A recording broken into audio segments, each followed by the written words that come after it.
Hello everyone, क्या हाल चाल है। उम्मीद करते हैं कि आप सब ठीक ठाक होंगे, खैरियत से होंगे। मैं भी बिल्कुल ठीक हूँ। This is Maham and welcome to my another brand new video. Vlog इसलिए नहीं कहूँगी क्योंकि आज मैं ये वीडियो जो है वो स्पेशल बना रही हूँ आप लोगों के क्वेश्चंस पे।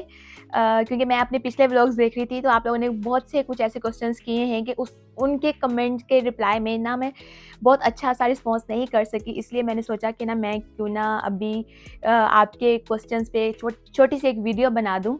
तो समझ लें एक छोटा सा सेगमेंट है Q&A का। तो बस यहाँ पे मैंने तैयारी भी कर ली है। ज़्यादा क्वेश्चंस नहीं है, ज़्यादा टाइम नहीं लूँगी, लेकिन जो चीज़ें आप लोगों ने पूछी है सिर्फ उन्हीं से रिलेटेड मैं आपको बताऊँगी। तो यहाँ पे ना किसी ने मुझसे पूछा है सबसे पहला क्वेश्चन कि आपने जो है वो आपकी जो बेटी है ऐना, उसका यानी कि मतलब क्या है? कि जो ऐना है उसका नेम अरेबिक नेम है और उसका मतलब है ग्रेशियस, मर्सीफुल, ब्यूटीफुल, यानी कि रहम करने वाला, खूबसूरत। तो छोटा-सा नेम है, प्यारा-सा है, ऐना की तरह है। तो इसका मतलब ये है, मैंने बता दिया है, ग्रेशियस, मर्सीफुल। दूसरा किसी ने मुझसे पूछा कि मैंने सॉक्स क्यों पहनी हुई हैं गर्मियों में? गर्मियों में सॉक्स इसलिए पहनी है क्योंकि यहाँ पे जो है हमारा घर सेंट्रल एयर कंडीशनिंग यानी कि एवरी टाइम यहाँ पे ऑन रहती है। इवन कि हमारे वॉशरूम्स वगैरह में भी एसी यानी कि चल रहा होता है, इससे मुझे थोड़ी सी कोजी वाइब्स आ रही होती हैं, थोड़ा सा मैं कंफर्टेबल भी रहती हूँ। और किसी ने यहाँ पे मुझसे मेरे बालों से रिलेटेड क्वेश्चन किया था। तो बालों का ये है कि ये ऐसे ही बड़े हो गए हैं। नहीं नहीं, मजाक कर रही हूँ, ऐसे नहीं बड़े हो गए। इसको मैंने बहुत ज़्यादा छेड़ा नहीं है बालों को। ग्रो होने की एक रीज़न ये भी है कि क्योंकि ये जेनेटिक्स है, मेरी मम्मा से और मेरे पापा की फैमिली से ना हमें ये जीन्स में मिले हैं। मतलब हम तीनों बहनों के और मेरी मम्मा के ना हमारे लंबे ही बाल रहे हैं। और लेकिन अभी मेरी बहनों ने ना थोड़े से ट्रिम करना शुरू कर दिए, कटिंग वगैरह स्टार्ट कर दिया, लेकिन मेरे अभी तक स्टिल मैंने इनको ज़्यादा नहीं, बिल्कुल भी नहीं छेड़ा। आप ये कह लें कि जेनेटिक्स है, लेकिन ना इनको ख्याल ज़रूर रखना पड़ता है क्योंकि हर चीज़ जो एक अच्छी लग रही होती है ना उसके पीछे केयर भी छुपी होती है। अभी तो जब से ऐना पैदा हुई है ना तो मैंने बहुत कम ध्यान रखा है क्योंकि मेरा ज़्यादा टाइम ऐना के पीछे होता है। तो क्या होता है कि जब मैं यानी कि पहले मैं कैसे रखती थी, यानी कि पहले मैं प्रॉपर केयर करती थी इसकी, अपने बालों की।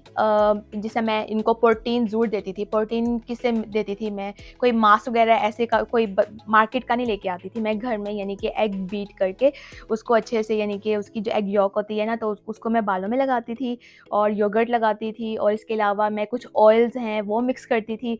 अगर आप चाहते हैं कि मैं आपको उन ऑयल्स के नाम बताऊँ तो मैं वो भी बता दूँगी, लेकिन अगर आप चाहते हैं तो फुल एक एनर्जी पैक बना लेती थी। तो फिर मैं ना वो लगाती थी, जो स्प्लिट एंड्स होते हैं उनके लिए आपको क्या करना पड़ता है, एवरी मंथ, या चलो अगर एवरी मंथ नहीं भी कर रहे आप ना, तो आप 2 मंथ्स के बाद ज़रूर अपने बालों को नीचे से ना इतने इंचेस ना ट्रिम ज़रूर किया करें। खुद ही कर लिया करिए, बाहर सैलून जाने की भी ज़रूरत नहीं होती। मैं तो खुद ही कर लेती होती हूँ।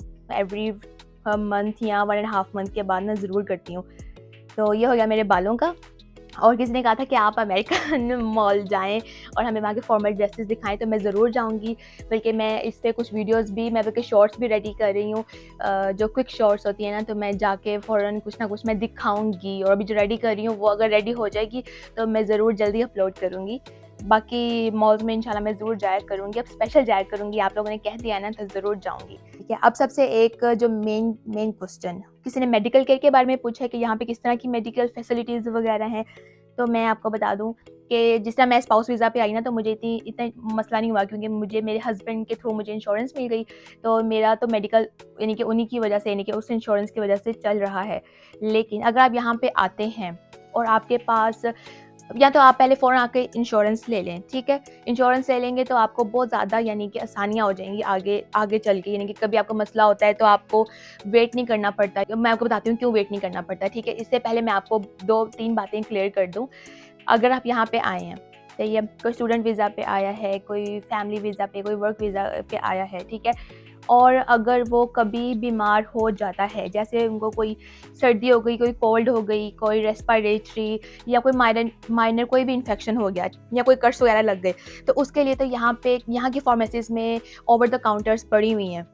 ओवर द काउंटर जिस तरह से होती हैं कि उन्होंने अल्फ़ाबेटिकली ना एलर्जी की, इन्फेक्शन की, कोल्ड की, उन्होंने सेक्शंस बनाए हुए हैं। तो वहाँ पे ओवर द काउंटर आपको बिना किसी टेंशन के मिल जाएगी। कोई इस तरह पेन किलर्स होती हैं वो मिल जाएँगी। उसके लिए आपको प्रिस्क्रिप्शन की ज़रूरत नहीं है। तो उसके लिए क्या होता है कि आप थोड़े टाइम के लिए ना अपना टाइम गुज़ार सकते हैं कि सीवियर कंडीशन होने से पहले अगर आप वो डील कर लेंगे, अगर आपको लगता है कि आप ठीक हो जाएँगे यानी कि पेन किलर्स वगैरह से, तो आपके लिए तो ओवर द काउंटर किसी भी फार्मेसी पे अवेलेबल होगी। तो उसकी भी मैं ज़रूर जाके वीडियो बनाऊँगी कि यहाँ की फार्मेसीज़ में किस तरह से ओवर द काउंटर्स पड़ी होती हैं। तो अब आ जाते हैं कि अगर आपके पास इंश्योरेंस नहीं है और आपको थोड़ी सीरियस कोई बीमारी हुई है, जैसे आपको बीपी का कोई मसला हो गया है, कोई डायबिटीज़ का कोई मसला हो गया है, या कोई और आपको इमरजेंसी हो रही है जैसे कि जाने की, अगर आपने हॉस्पिटल जाना है, तो यहाँ पे क्या होगा, यहाँ तो आप 2 तरीके कर लें। पहला, आपकी इंश्योरेंस नहीं है तो आप बीमार होने से पहले किसी भी प्राइमरी डॉक्टर के पास यहाँ पे चले जाएँ। वहाँ जाके आप उनको बताएँगे आपके पास इंश्योरेंस नहीं है, तो वो डॉक्टर क्या करेगा, वो आपको रजिस्टर कर लेगा।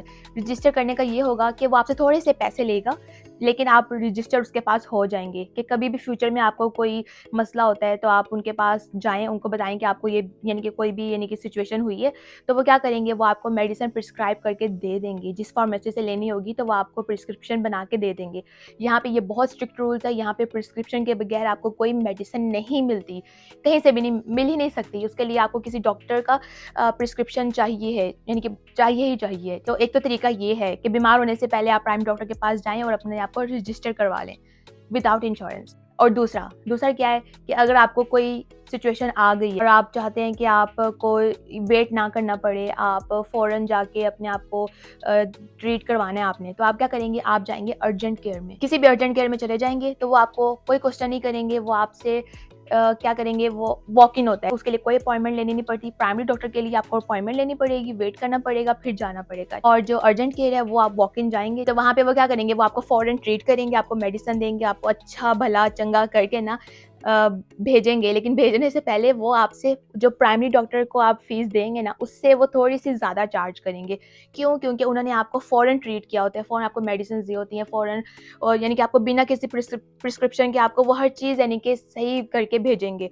तो उसके लिए बस ये है कि आपको थोड़ा-सा ना उनको एक्स्ट्रा चार्ज करना पड़ेगा और ये भी होगा विदाउट इंश्योरेंस। 2 तरीके तो ये हो गए। और तीसरा, जैसे अभी जैसे क्या होता है कि हम बैठे-बैठे कोई भी चक्कर आ रहे होते हैं या कोई तबीयत ख़राब हो गई है, आपको कोई वॉमिटिंग स्टार्ट हो गई है, आपके पेट में बहुत शदीद दर्द हो गया है कि आप कहें कि मैं ओवर द काउंटर भी नहीं ले सकता, मैं प्राइमरी डॉक्टर के पास भी अभी नहीं जा सकता, अर्जेंट केयर जाऊँगा तो मुझे फ़ौरन पैसे देने पड़ेंगे। तो आप क्या करेंगे? आप जाएँगे, हर जैसे स्टेट होती है ना, हर स्टेट की काउंटीज़ होती हैं। जैसे मैं अपनी काउंटी का नाम तो नहीं ले सकती, हर स्टेट की काउंटी हो गई, तो हर काउंटी के इमरजेंसी हॉस्पिटल्स होते हैं। तो आप जाएँगे अपने तबीयत सही करवाने के लिए उस इमरजेंसी हॉस्पिटल चले जाएँगे। तो वहाँ जाके आप क्या करेंगे, वहाँ जाके वो आपसे एक क्वेश्चन भी नहीं करेंगे, वो आपसे आपको इंश्योरेंस नहीं पूछेंगे, कुछ भी नहीं पूछेंगे। वो आप देखेंगे कि एक आदमी ऑलरेडी यानी कि बुरी हालत में आया है, तो वो क्या क्या करेंगे, सबसे पहले आपको ट्रीट करेंगे। तो यहाँ की ये बात मुझे बहुत ही अच्छी लगती है कि यहाँ पे इंसानी ज़िंदगी की बहुत बड़ी वैल्यू है। यहाँ पे वो बिल्कुल ऐसे नहीं कहेंगे कि पहले जाके आप इतने पैसे भर दें या आपके पास इंश्योरेंस क्यों नहीं है, हम आपको ट्रीट नहीं कर सकते, आप किसी और हॉस्पिटल में चले जाएँ। कोई क्वेश्चन नहीं करता यहाँ पे इस तरह का। वो सबसे पहले आपको ट्रीट करेंगे, आपको वीआईपी तरीके से ट्रीटमेंट देंगे। ऐसे लगेगा कि जैसे आप कोई पता नहीं कितने बड़े ऑफ़िसर हैं, कितनी अच्छी पोस्ट से आप उठ के आए हैं। तो ऐसा लगेगा क्योंकि यहाँ पे ना बड़ा देखते हैं ना छोटा देखते हैं, वो आपको एक ही यानी कि सेंस ऑफ माइंड से ना आपको ट्रीट करते हैं। वो आपको ट्रीट करेंगे, ठीक है, आपको हर चीज़ प्रोवाइड करेंगे। आपको अगर वहाँ पे उनको रखना भी पड़ा, आपको इमरजेंसी सेंटर्स में यानी कि आपको वो रखेंगे भी 1-2 दिन, जितनी भी आपकी सिचुएशन ख़राब होगी ना उसके अकॉर्डिंग वो आपको डील करेंगे। फिर क्या होगा, फिर एंड पे वो आपको दे देंगे बिल। अब उस बिल ले लिया, ठीक है, अब आपने क्या करना है, बिल जब आप देखेंगे, फॉर एग्जाम्पल अगर बिल आपका $100 आ गया है और आप कहेंगे कि अभी तो मैं नहीं दे सकता, मेरे पास अभी जस्ट $20 हैं, तो आप क्या करेंगे, आप $20 दे देंगे अगर आपने उस टाइम देने हुए तो। वरना वो आपको एक और ऑप्शन ये भी देते हैं कि आप आराम से अपने घर जाएं और आप इंस्टॉलमेंट्स में हमें पे कर दें, हमें कोई इशू नहीं है। बेशक आप $5 दें, $10 दें, यानी कि जितना भी आपकी कैपेसिटी है ना, आप उतने डॉलर्स इंस्टॉलमेंट्स में दे सकते हैं। वो आपसे कोई क्वेश्चंस नहीं करेंगे। फिर बेशक आप वो महीने में दें, 2 महीने में दें, साल में दें, तो वो आप पे डिपेंड करता है कि आप कब देंगे। तो ये भी बहुत अच्छी चीज़ है। ये भी बिना इंश्योरेंस की है और आप यानी कि जो इमरजेंसी सेंटर्स में जाएँगे तो आपको वो इस तरह डील करते हैं। तो होपफुली कि जिन्होंने ये क्वेश्चन किया था अब उनको ये समझ आ गई हो कि मेरे कुछ इन्फॉर्मेशन से आप लोगों तक भी बल्कि इन्फॉर्मेशन पहुँच गई हो और पता हो कि आपको कि यहाँ पे अमेरिका में कितने अच्छे तरीके से हर चीज़ प्रोवाइड की जाती है। तो ये था मेरा छोटा-सा Q&A का सेक्शन। अगर आपको मेरी ये वीडियो पसंद आई है तो आप मेरे चैनल को सब्सक्राइब करें, लाइक करें, कमेंट करें। कोई और बातें पूछनी है तो पूछें, मैं यहाँ बैठी हूँ आप लोगों को बताने के लिए। ठीक है? आपने रखना है अपना बहुत सारा ख़्याल। मैं मिलूँगी एक न्यू वीडियो के साथ in life of desi American girl में। Bye bye.